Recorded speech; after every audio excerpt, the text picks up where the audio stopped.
Tandaan natin na huwag nating mamadaliin ang mga bagay-bagay. Dahil kapag minadali mo, makuha ang isang bagay. Take two. Kapag minadali mo ang isang bagay, may kapalit yan. Dahil ang bagay na madali mong nakuha, madali ring mawawala.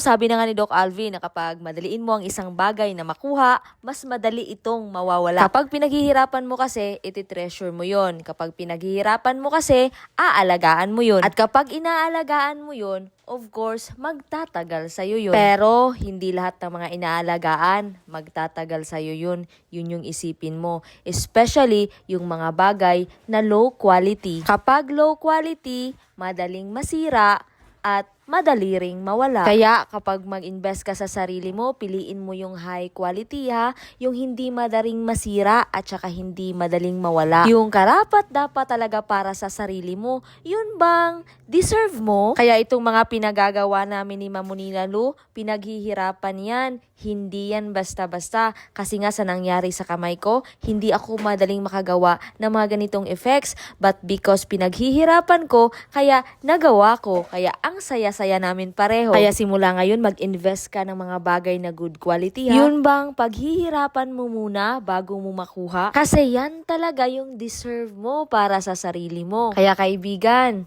pag-isipan mong maigi